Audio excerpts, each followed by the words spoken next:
റൂത്തിന്റെ പുസ്തകത്തിൽ നിന്നുള്ള വായന 3-ാം അധ്യായം 1 മുതൽ 18 വരെയുള്ള വാക്യങ്ങൾ. ബോവാസിന്റെ മെതിക്കളത്തിൽ. നവോമി റൂത്തിനോട് പറഞ്ഞു, മകളെ, സന്തുഷ്ടമായ കുടുംബജീവിതത്തിൽ നിന്നെ പ്രവേശിപ്പിക്കുക എൻ്റെ കടമയല്ലേ? നീ ആരുടെ ദാസികളുമൊത്ത് ജോലി ചെയ്യുന്നുവോ ആ ബോവാസ് നമ്മുടെ ബന്ധുവാണല്ലോ. മെതിക്കളത്തിൽ ബാർലി പാറ്റുന്നതിന് അവൻ ഇന്ന് രാത്രി വരുന്നുണ്ട്. നീ കുളിച്ച് തൈലം പൂശി ഏറ്റവും നല്ല വസ്ത്രവും ധരിച്ച് മെതിക്കളത്തിലേക്ക് ചെല്ലുക. എന്നാൽ അത്താഴം കഴിയുന്നതുവരെ അവൻ നിന്നെ തിരിച്ചറിയാൻ ഇടയാകരുത്. അവൻ ഉറങ്ങാൻ കിടക്കുന്ന സ്ഥലം നോക്കി വെക്കുക. പിന്നീട് നീ ചെന്ന് അവന്റെ കാലിൽ നിന്ന് പുതപ്പ് മാറ്റി അവിടെ കിടക്കുക. നീ ചെയ്യേണ്ടതെന്തെന്ന് അവൻ പറഞ്ഞു തരും. അമ്മ പറഞ്ഞതുപോലെ ഞാൻ ചെയ്യാം എന്ന് അവൾ പറഞ്ഞു.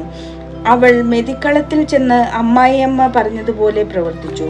ഭക്ഷിച്ചും പാനം ചെയ്തും സന്തുഷ്ടനായപ്പോൾ ബോവാസ് ധാന്യ കൂമ്പാരത്തിന്റെ അരികിൽ കിടന്നുറങ്ങി.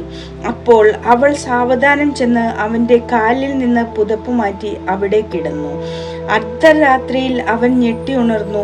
കാൽക്കൽ ഒരു സ്ത്രീ കിടക്കുന്നു. നീ ആരാണ്? അവൻ ചോദിച്ചു. ഞാൻ നിന്റെ ദാസിയായ റൂത്ത് ആണ് എന്ന് അവൾ പറഞ്ഞു.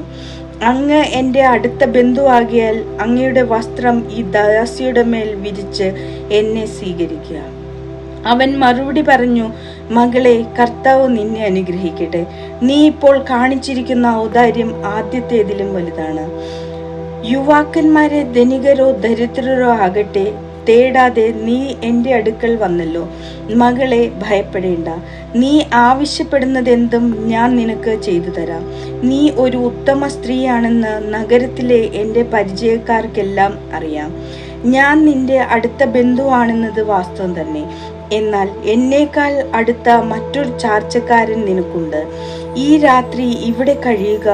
ഏറ്റവും അടുത്ത ബന്ധുവിൻ്റെ ചുമതല അവൻ നിർവഹിക്കുമോ എന്ന് രാവിലെ അന്വേഷിക്കാം. അവൻ അത് ചെയ്താൽ നന്ന്. ഇല്ലെങ്കിൽ ഉറ്റ ബന്ധുവിൻ്റെ കടമ കർത്താവാണ് ഞാൻ നിർവഹിക്കും. പ്രഭാതം വരെ നീ ഇവിടെ കിടന്നുകൊള്ളുക. അവൾ അവന്റെ കാൽക്കൽ കിടന്നു. അതിരാവിലെ ആളറിയുന്നതിന് മുമ്പേ അവൾ എഴുന്നേറ്റു. ബോവാസ് പറഞ്ഞു, മെതിക്കളത്തിൽ ഒരു സ്ത്രീ വന്നെന്ന് ആരും അറിയരുത്. നിന്റെ മേലങ്കി വിരിച്ച് പിടിക്കുക. അവൻ 6 അളവ് ബാർലി അതിലിട്ട് അവളുടെ തലയിൽ വെച്ചു കൊടുത്തു. അവൾ നഗരത്തിലേക്ക് പോയി. വീട്ടിലെത്തിയപ്പോൾ അമ്മായിയമ്മ ചോദിച്ചു, മകളെ, എന്തുണ്ടായി? അവൻ ചെയ്തതെല്ലാം അവൾ വിവരിച്ചു പറഞ്ഞു. അമ്മായിയമ്മയുടെ അടുത്തേക്ക് വെറും കൈയോടെ പോകണ്ട എന്ന് പറഞ്ഞ് ഈ 6 അളവ് ബാർലി അവൻ എനിക്ക് തന്നു. നവോമി പറഞ്ഞു, മകളെ, കാര്യങ്ങൾ എങ്ങനെയാകും എന്ന് കാത്തിരുന്നു കാണാം. കാര്യം തീരുമാനിക്കുന്നതുവരെ അവൻ അടങ്ങിയിരിക്കുകയില്ല. ഇന്ന് തന്നെ തീരുമാനമാകും.